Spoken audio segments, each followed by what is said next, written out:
अब जैसे नवरात्रि की बात करते हैं तो नवरात्रि और नवरात्रि, तो मात्रा ई की क्यों है? क्योंकि हम लोग नवरात्रि बोलते हैं, तो नवरात्रि गलत क्यों हो जाता है, नवरात्रि क्यों सही हो जाता है? क्योंकि हमारी जो भाषा बनाई गई है वो इन सब एकदम व्यवहारिक भाषा है। वह व्यवहारिक मतलब प्रैक्टिकल है कि जब हम बोल रहे होंगे तो बोलते वक्त हम किस शब्द पे, किस साउंड पे कितना एम्फेसिस डालते हैं, ये उसके बेसिस पे आधार पे है। हाँ जी,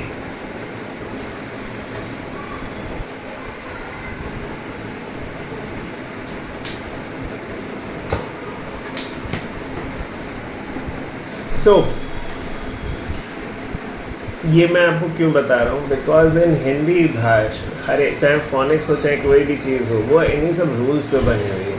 हिंदी भाषा में क्या हुआ कि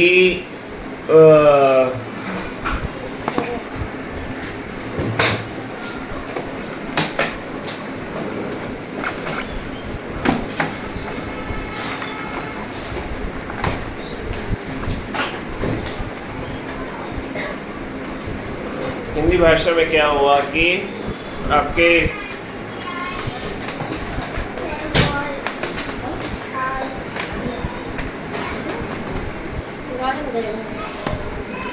हिंदी भाषा में क्या हुआ कि आपका जो पढ़ते हैं, जो बोलते हैं, जो लिखते हैं, जो सुनते हैं, वो सब एक है और वो सब कुछ एकदम साइंटिफिक वे में क्रमबद्ध तरीके से उसको डेवलप इवॉल्व किया गया है ना। इंग्लिश लैंग्वेज कैसे इवॉल्व हुई, इसकी खुद की कोई लिपि नहीं है, रोमन लिपि है, बट इसके वर्ड्स कहीं से भी किसी को भी उठा करके मर्ज कर दिए गए, तो इसलिए इसके में कोई रूल्स बने नहीं। अब जब रूल्स बने नहीं तो स्पेलिंग कहीं पे भी कुछ भी हो जाती है, कहीं पे कुछ हो जाती है, कहीं पे कुछ हो जाती है। जैसे PUT पुट है, BUT बट है, आपका कहीं पे वो PLAIN प्लेन है और कहीं पे PLANE प्लेन है, THEIR भी देयर है, THERE भी देयर है। अब कौन सा वर्ड की स्पेलिंग कैसे उसे याद करें कि वो सही तरीके से हमें हो जाए? बड़ा कन्फ्यूजन होता है कि इसको किस समय कौन सा साउंड कहाँ पे लेकर के जाना है। तो उसके लिए इंग्लिश लैंग्वेज को स्टडी किया गया, स्टडी करके हर वर्ड को जितने भी उसमें अल्फ़ाबेट्स आ रहे हैं उसके बेसिस पे देखा गया, अच्छा इतने कोड और साउंड है। क्योंकि हिंदी में जैसे हमारे संधि विच्छेद होता है कि अगर हम क और अ को जोड़ दें तो क बन जाता है, क और आ को जोड़ दें का बन जाता है। तो ठीक इसी तरह इन्होंने फोनिक्स में इस पैटर्न को ऑब्जर्व करके डेवलप किया और उसको नाम दे दिया फोनिक्स। तो फोनिक्स कुछ नहीं है, साउंड्स जो हम निकालते हैं, जिनको हमने नाम दिया, हिंदी में स्वर व्यंजन बोलते हैं, यहाँ पे हमने नाम दिया वॉवल्स कॉन्सोनेंट्स। यहाँ वॉवल्स कॉन्सोनेंट्स लिए, यहाँ पे इन्होंने 26 अल्फ़ाबेट्स लिए, 26 अल्फ़ाबेट्स को अलग अलग अल्फ़ाबेट के साथ पेयरिंग करके अलग अलग कोड बना दिया और उसकी साउंड दे दी। तो जहाँ हिंदी में जो पढ़ रहे हैं, जो बोल रहे हैं, जो लिख रहे हैं, जो सुन रहे हैं, सब एक है, यहाँ पे ये सब अलग अलग है। तो फोनिक्स क्या है? फोनिक्स वो साइंस है जिसकी मदद से आप पढ़ना, लिखना, बोलना, इंग्लिश को आसानी से कर सकते हैं। दैट्स इट, और कुछ नहीं है। ये मैंने आपको इसलिए पूरा डिटेल में समझाया है बिकॉज आगे की जितने भी आप टीचिंग करेंगे वो सब इसी के ऊपर बेस्ड है। क्या बेस्ड है? कि आप जो देख रहे हैं, जो पढ़ रहे हैं, जो सुन रहे हैं, जो लिख रहे हैं, जो सोच रहे हैं, जो याद कर रहे हैं, वो सब एक होना चाहिए।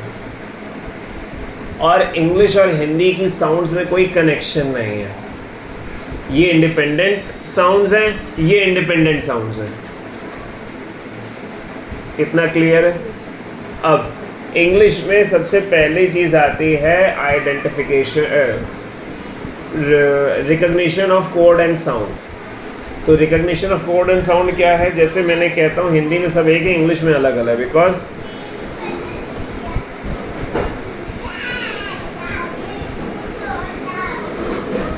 because what happens is in English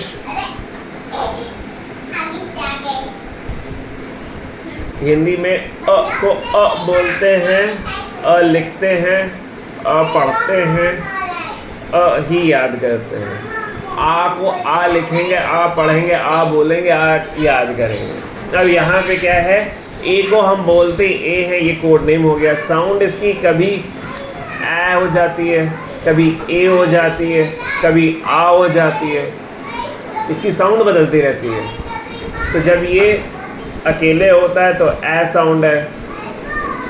क्या हुआ है वो जानवी के पास?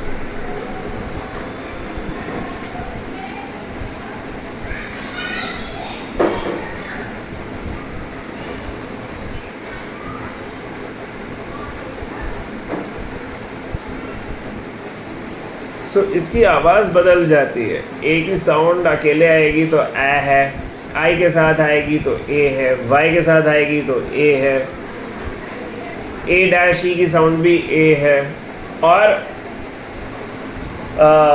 आर के साथ आएगी तो आर हो जाएगी, आ साउंड बन जाएगी। अगर एल के साथ आएगी तो ऑ बन जाएगी, ऑल। एक ही साउंड, एक अकेले एक ही कई सारी साउंड्स हैं। और हिंदी में अ को अ ही बोलते हैं। अ कहीं पे भी आएगा वो अ ही रहेगा। अगर कोई उसे छोटा आ बड़ा आ बोल रहा है तो गलत बोल रहा है, उसका उच्चारण गलत है, प्रोनाउंसिएशन गलत है, तो मतलब वो बच्चे को हिंदी में फ़ाइट होगी आगे जा कर के। लेकिन अगर आपने सही उच्चारण किया तो हिंदी में कोई फ़ाइट नहीं। इंग्लिश में फ़ाइट आती है क्योंकि एक ही कोड नेम एक है, उसकी साउंड्स काफ़ी सारी हैं। तो अब क्या क्या चैलेंजेस आते हैं? चैलेंजेस आते हैं कि जब बच्चा पढ़ रहा हो तो उसे उसी समय पे वो multiple code names, code sounds याद आ जाए। मतलब अगर हम उसे पढ़ रहे हैं PLANE, तो अब PLANE में क्या है, ए और ई के बीच में एन है, तो इसकी साउंड ए है। हम पढ़ रहे हैं PLAIN प्लेन, हम पढ़ रहे हैं PLAN प्लान। तो जब ये 3 वर्ड्स बच्चा पढ़ रहा हो तब उसका जब पढ़ते वक्त दिमाग में अच्छा यहाँ PLAN है तो हम प्लान पढ़ें, यहाँ पे PLANE है तो प्लेन पढ़ें, और यहाँ PLAIN है तो ये प्लेन पढ़ें। अब PLANE प्लेन का मतलब क्या है और PLAIN प्लेन का मतलब क्या है, ये भी उसे याद आ जाना चाहिए। ये समझ में आया? जब इंग्लिश में हम इस बेसिक फाउंडेशन अप्रोच से चलते हैं तो इंग्लिश सही जाती है और बच्चों को आगे दिक्कत नहीं आती। तो अब स्टेजेस क्या क्या आते हैं? सबसे पहले इसके कोड और साउंड को याद करना। अब उसके बाद आता है, जब कोड और साउंड याद कर लिया तो नेक्स्ट स्टेप आती है, क्या ये साउंड इस वर्ड में सुनाई दे रही कि नहीं दे रही।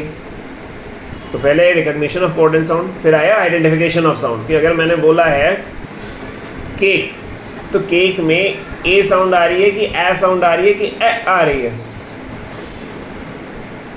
ए साउंड आ रही है। अगर मैंने बोला है कैट, तो कैट में ए साउंड है कि ए साउंड है?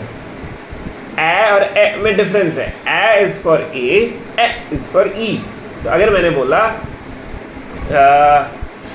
टेंट, तो अब इसमें मैंने टैंट बोला कि टेंट बोला? टेंट। तो आइडेंटिफिकेशन ऑफ साउंड। अब जैसे ही रिकॉग्निशन ऑफ साउंड और आइडेंटिफिकेशन ऑफ साउंड में डिफरेंस क्या है? रिकॉग्निशन ऑफ साउंड है कि आपने कोड नेम देखा तो आपको वो याद आ गया कि इसकी साउंड क्या है, और अगर साउंड सुनी तो याद आ गया कि इसका कोड नेम क्या है। ये लेवल 1 होता है। लेवल 2 होता है आइडेंटिफिकेशन ऑफ साउंड कि भाई टेंट में ए साउंड है कि ए साउंड है, टेंट। या अगर मैं बोल रहा हूँ कैट, तो कैट में ए साउंड है कि ए साउंड है। तो एक है स्पेलिंग्स रटना, एक है ये बेसिक्स को ये समझना और फिर उसके लॉजिक्स को अप्लाई करना।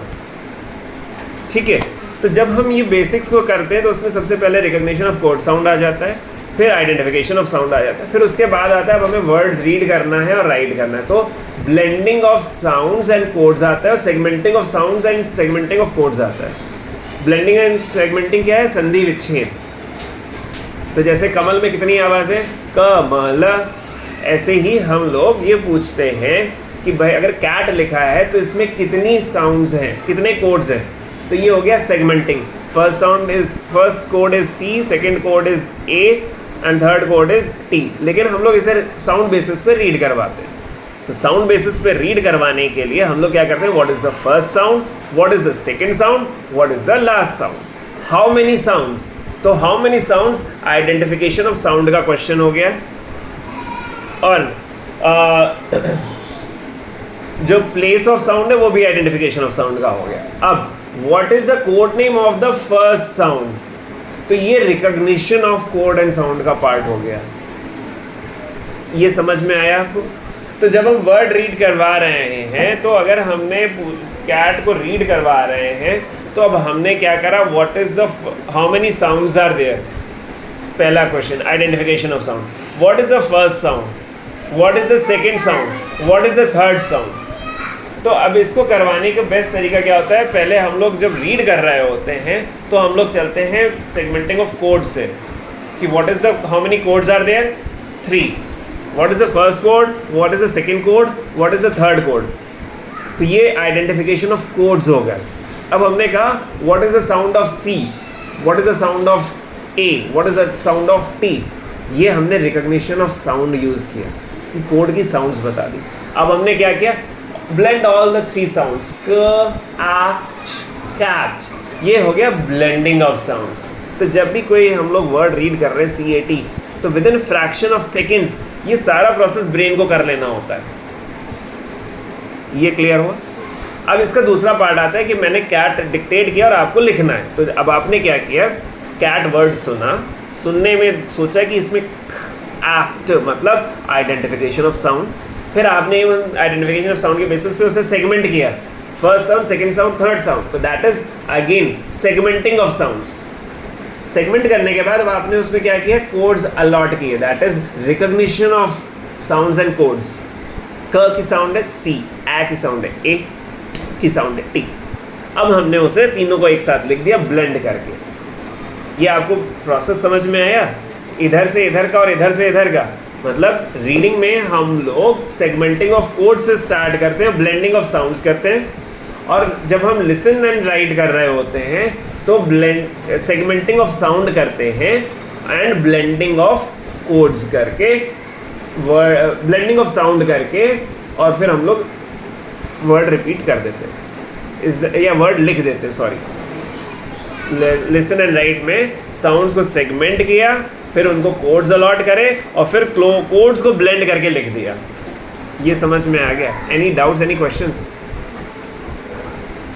ये पूरा फाउंडेशन है जिसके ऊपर फोनिक्स बेस्ड है। अब इसके रूल्स हैं। रूल्स क्या है कि हम लोग